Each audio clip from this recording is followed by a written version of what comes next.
Dad, I wanna Vivag. Sige anak, bibilang kita. Papa, sisend ko sa bangko mo yung 10 million ha. Dad, make 1 billion na.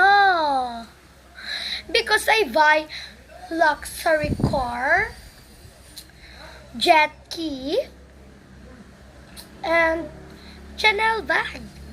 I want a Chanel bag because gagamitin ko to sa school ko. Hindi pwedeng makita ng mga kaklase ko na hindi ako nagpapalit ng bag, Dad. Tapos, Dad, alam mo ba yung mga kaklase ko? It's so poor dahil yung mga bag nila, mga tig-100 lang. Sa akin lang ata yung tigwa 1 million. Oo nga, mga anak. Cheap talaga yung mga nandyan. 300 na bag tayo, mga naka 1 million. Makalipas ang isang araw. Oh my God! Nagrarally na sila sa social media. Anong gagawin mo, Dad? Hello? Pumunta kayo dito, iligtas nyo kami. Kahit anong mangyari, huwag nyo kaming iiwanan. Sige po, boss! Dad! Gawin mo na ito ng paraan! Binubuli na ako sa school, sa social media, pati sa mga TikTok accounts ko. Ano ba yan? Dad! Galing lang daw sa pera natin sa kurakot.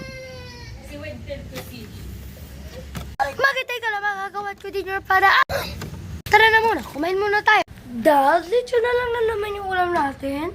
Di ba laging naghihirap na lang ba tayo?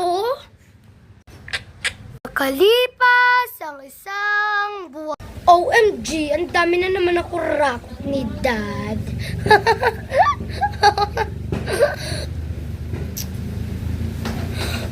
Hala! Akala ko nangungurakot sila. Oh my God. Akala ko nangungurakot sila, Dad. Nasa senador pala sila. Oh my God.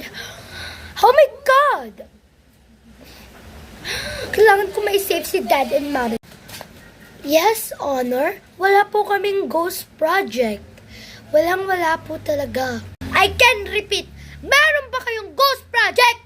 Kitang-kita naman sa mga mukha nyo na guilty kayo! Your Honor, aamin na po kami. Meron po kaming ghost project. Ito na mga manonood sa balita. Ayan, nararapa sa inyo ang mga kinukurakot ng pera imbis na umulad ang Pilipinas, lalo pang bumaha. Ayan, mga kurakot kasi kayo. Dapat lang yun sa inyo. Hindi kami titigil hanggat walang nananagot.